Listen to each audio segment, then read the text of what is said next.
अस्सलामु अलैकुम वरहमतुल्लाहि वबरकातुहू। सामईन व नाज़रीन, जैसे कि आप लोगों ने कल वीडियो में देखा होगा, हमने आपको मज़ाहिर उलूम का सामने वाला मंज़र जो है वो दिखाया था। इंशाअल्लाह ताला आज कोशिश करेंगे जहां हमने 5 साल क़ियाम किया वो बिल्डिंग भी आपको दिखाएंगे और इससे पीछे जो अहाताई मतबख़ है उसका भी आपको दीदार कराएंगे। वीडियो में बने रहे। यहाँ हमें अपने दरस साथी जो है वो मिल चुके हैं, इनसे बात करेंगे इस मदरसे के हवाले से। कि इस मदरसे के बारे में थोड़ी सी आप हमें जानकारी दीजिए, और यहाँ आने वालों के लिए अगर कोई दूर दराज से आता था उनके लिए क्या डॉक्यूमेंट्स होनी चाहिए और किस तरीके से वो एडमिशन करेंगे, और क्या खाने पीने में कि यहाँ क्या रहता है, क्या नज़म है यहाँ का, थोड़ा सा आप बता दीजिए। आप इस साल दौर हदीस में पढ़ रहे हैं। पहले तो मौलाना इकबाल साहब, ये जो आपने पूछा है कि जो बच्चे यहाँ पे जो तालिब इल्म दूर दराज से आते हैं तो उनका एडमिशन कैसे होगा। एक तो उनकी आधार कार्ड फोटो कॉपी लगेगी, ये तो कंपलसरी हो गया है क्योंकि अब गवर्नमेंट भी ज़्यादा एक्टिव हो गई है, तो ये तो अब कंपलसरी हो गया है। और अगर बाई चांस किसी के पास ये ना हो तो उसके लिए पैन कार्ड होना चाहिए। और दूसरी बात यह है, जैसा कि पहले लोग यहाँ पे आते थे दूर दराज से, जैसे दूसरे ममालिक हो गए, इंग्लैंड हो गया, अमेरिका हो गया और भी अपना लंदन हो गया, तो अब ज़्यादातर यहाँ पे आते नहीं है। किस वजह से? सिर्फ इसी वजह से कि गवर्नमेंट ने पाबंदी लगा दी है। और रही दूसरी बात ये कि दाखिले के लिए क्या क्या इम्कानात हैं यहाँ पे। सबसे पहले आपको एग्ज़ाम के लिए मदरसे वाले खुद ही डेट निकालते हैं कि इस साल के इस बच्चे के लिए, साल 4 के लिए, साल 5 वालों के लिए कौन सी डेट रहेगी, वो उसमें आएंगे, वो अपना एग्जाम दौरे में अगर किसी को दाखिला लेना हो तो कितनी औसत होनी चाहिए उसकी? अच्छा, अगर यहाँ पे दौरे में अगर कोई बाहर का आ रहा है उसके लिए तो वो तो एग्जाम के ऊपर है। हाँ, मतलब उसके लिए कितना मतलब मार्क्स कितने होने चाहिए उसको? बस वो पास होना चाहिए, बस पास होना चाहिए। अगर जैसे उसने एग्जाम दिया है, इम्तिहान दिया है, अब वो पास हो गया तो उसके लिए कोई वो नहीं है, उसका दाखिला हो जाएगा, उसका एडमिशन हो जाएगा। लेकिन अच्छे नंबर से पास होना चाहिए। हाँ, अगर कोई दौरा करने के बाद तकमीलात में दाखिले का मुतमन्नी है, एडमिशन कराना चाहते हैं, तो उसके लिए जो भी तकमीलात है उसके लिए अलग अलग औसत है हमारे यहाँ। अच्छा, अभी इफ्ता के लिए हमारा शायद 78 या 75 औसत हो गया है। और जो दूसरे तकमीलात हैं उसमें जैसे तखस्सुसात हो गया, तहफ़्फ़ुज़ हो गया है, अदब हो गया। एक और हमारे यहाँ पे शोबा खुला है कुज़ात का, जैसे काजी लोग होते हैं जो फैसला करते हैं, उसको भी खुला है इंशाअल्लाह अल्हम्दुलिल्लाह हमारे यहाँ पे। तो इनके सबके अलग अलग औसत है अपने। तो आप इस वक्त इस साल दौरे में हो? जी अल्हम्दुलिल्लाह मैं दौरे में हूँ, मेरा लास्ट ईयर है इंशाल्लाह। अल्लाह ताला से उम्मीद है कि ये 2-3 महीने बाद मेरा इंशाल्लाह कंप्लीट हो जाएगा दौरा। माशाल्लाह। तो ये खाने पीने का नज़म, जैसे कि पहले हमें कारी असलम साहब यहाँ पढ़ाते थे, तो कारी असलम साहब ने एक मरतबा हमें कहा था कि अगर आप हिंदुस्तान में, पूरे हिंदुस्तान में फिरोगे किसी भी मदरसे में, जिस तरीके का खाना मतलब प्योर खाना यहाँ मिलता है वो कहीं नहीं मिलेगा। बिल्कुल, तो खाने में आप लोगों को क्या मिलता है? बिल्कुल सही बात बोली कारी साहब ने। और खाने से तो आप भी वाकिफ़ हैं मौलाना इकबाल साहब, आप भी जानते हैं खाने के बारे में। तो अल्हम्दुलिल्लाह यहाँ का खाना बहुत ही अच्छा है, मैंने खुद भी तजर्बा किया है। और जो मेरे फ्रेंड्स आते हैं, मेरे दोस्त आते हैं, मतलब ये जो मतलब मसाला वसाला यूज़ होता है खाने में, ये मतलब वहाँ से साबुत ही आता है। हाँ, सब यहाँ पे सब यहाँ पे अल्हम्दुलिल्लाह सब यहाँ पे मशीनें हैं मदरसे में अपनी खुद की, वो सब नेचुरली अपना बनाते हैं, पीसते हैं। और वो मसाले, मतलब ये नहीं है कि मार्केट से कोई डुप्लीकेट आ रहा है, कोई कैसा आ रहा है, ऐसा नहीं है, बल्कि वो मसाले खुद ही मदरसे वाले अपने पीसते हैं, उनकी अपनी मशीनें लगी हुई हैं। और खाने का निज़ाम भी अल्हम्दुलिल्लाह बहुत अच्छा है, क्योंकि यहाँ पे हर तरह से और हर जगह से तालिब इल्म आते हैं, हर जगह से बच्चे आते हैं, तो हर जगह का कल्चर अलग होता है खाने पीने का। कोई किसी के यहाँ चावल खाए जाते हैं, किसी के यहाँ रोटी खाई जाती है। तो अल्हम्दुलिल्लाह मदरसे वालों ने ये नज़्म किया है सबके लिए, जिसको रोटी चाहिए रोटी लो, जिसको चावल चाहिए चावल लो। और हमारे यहाँ दोपहर में अल्हम्दुलिल्लाह बहुत शानदार दाल बनती है, उसके साथ चावल भी बनते हैं, उसके साथ रोटी भी बनती है। और परमानेंटली हमारे यहाँ पे इशा शाम के टाइम गोश्त चावल मिलते हैं, जिसको रोटी चाहिए रोटी लो, जिसको चावल चाहिए चावल लो। दिन में दाल? हाँ, दिन में दाल और रात में गोश्त। हफ्ते में एक मरतबा बिरयानी? और हफ्ते में मंडे के दिन, पीर वाले दिन बिरयानी मिलती है अल्हम्दुलिल्लाह, बहुत अच्छी। और इतनी मिलती है, क्वांटिटी उसकी इतनी होती है कि बच्चे खाने के बाद भी बचा देते हैं। यानी ये समझो कि एक बच्चे की खुराक, यानी एक बच्चे को जितनी मिलती है उसको 2 बंदे खा लेते हैं आराम से। अल्हम्दुलिल्लाह खाने का नज़्म बहुत अच्छा है हमारा। चलो माशाल्लाह, आपसे मिलकर अच्छा लगा। आज तकरीबन हमारी मुलाकात शायद 5 साल के बाद हो रही है। हाँ, बिल्कुल, बड़ी खुशी हुई आपसे मिलकर। अल्लाह हाफ़िज़, सलाम रखिए।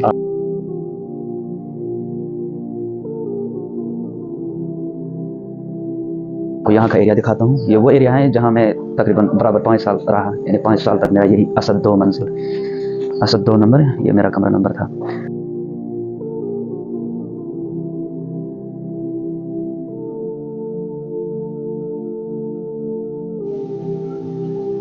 यह है वो कमरा जहाँ मैं 5 साल रहा, यानी 5 साल मैंने क़याम इसी कमरे में किया।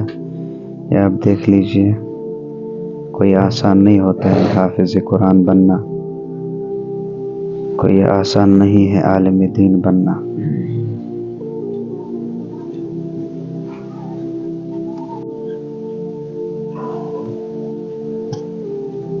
और भी बहुत सारे कमरे इस मंजिल के हैं।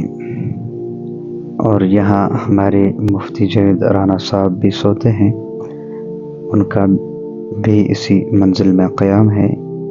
जब मैं यहाँ पढ़ता था आज से 5 साल पहले, तब भी उन्हीं की सरपरस्ती में यह हल्का था और आज भी उन्हीं की सरपरस्ती में यह हल्का है। यानी सुबह शाम उनको उठाने की ड्यूटी होती है और कमरों में कभी हाजिरी करनी हो तो उन्हीं की ड्यूटी होती है इसमें।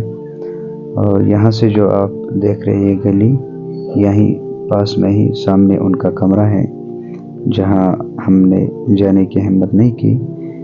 उससे पहले उससे मुलाकात हुई थी, इसीलिए फिलहाल इस वक्त दारुल हदीस का सबक चल रहा है।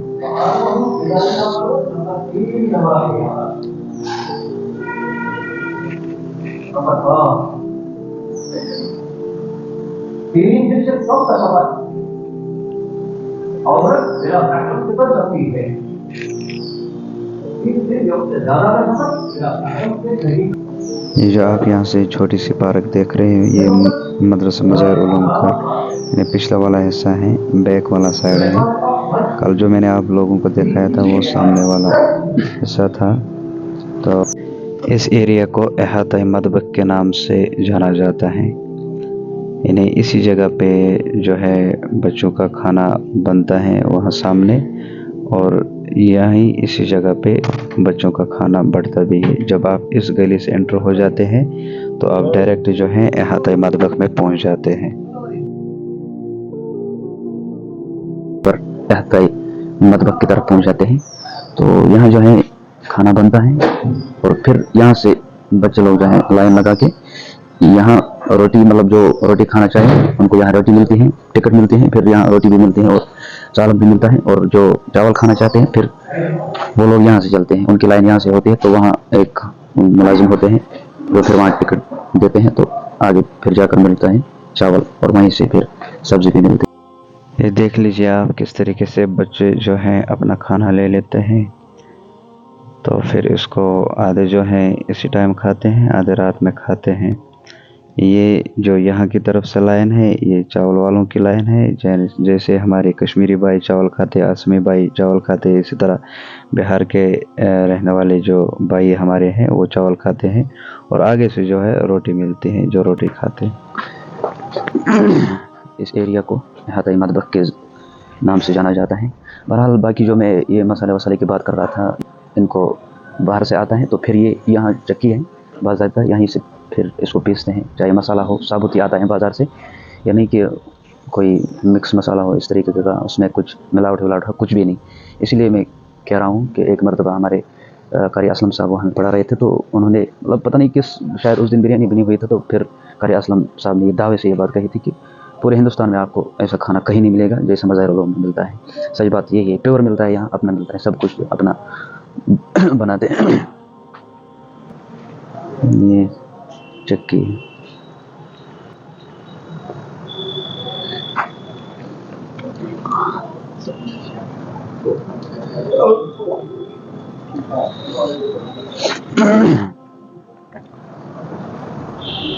यहाँ से बैतुल खुला की बिल्डिंग है पूरी, और ये जो है ये यहाँ इनको ज़बह करते हैं, मतलब सुबह शाम यहाँ तकरीबन 5, 6, 7 ये भैंसे करते हैं, तो उन्हीं का गोश्त चलता है यहाँ। हर दिन गोश्त होता है शाम के टाइम में, और सुबह यानी दोपहर को दाल मिलती है और शाम को गोश्त मिलता है।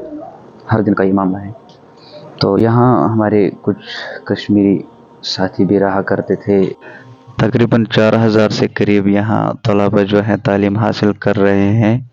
तो अब आप खुद अंदाज़ा लगा लीजिए कि कितना खर्चा होता होगा उन पे। और दूसरी बात यह है कि ये जो मदारिस होते हैं, इस्लामिक मदारिस जो भी होते हैं, तो इनको गवर्नमेंट की तरफ से कोई फंड नहीं आता है, बल्कि लोग बाग जो होते हैं वही इनको चलाते हैं। बहरहाल यहाँ बच्चे लोग जो हैं वज़ू शुरू करते हैं, लेकिन आज इसमें पानी निकाला गया है ना, होता है जिस तरीके से मैंने कल आपको दिखाया था जामिया मस्जिद में। फिर यहाँ बैठ के बच्चे लोग वज़ू करते हैं, जो भी मतलब नमाज़ पढ़ने के लिए आते हैं। बहरहाल तो ये मस्जिद का यहाँ था, ये पूरी मस्जिद है यहाँ से।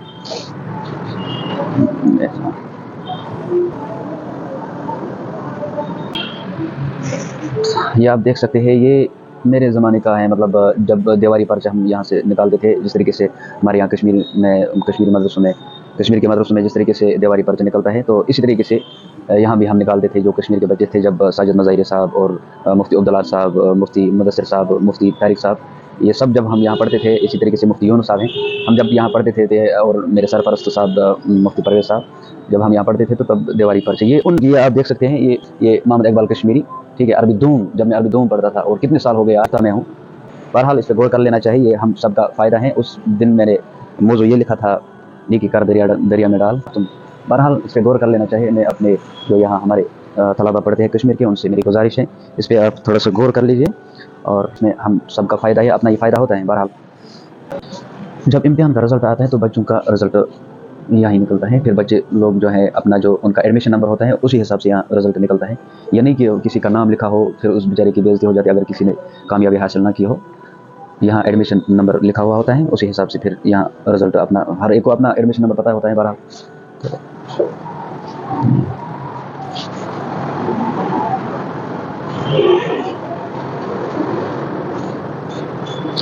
और ये जो यहाँ आप बोर्ड देख रहे हैं, ये दारुल हदीस के करीबी हैं, तो यहाँ ऐलान निकलता है। कोई भी नया कानून मदरसे में बनेगा तो यहाँ ऐलान निकलेगा, यहाँ कोई मेहमान आने वाला हो, यहाँ कुछ भी हो तो बहरहाल यहाँ फिर बच्चे लोग पढ़ते हैं, खुद सुनते हैं कि क्या है क्या नहीं है, उसी हिसाब से फिर उस पर अमल भी करते हैं।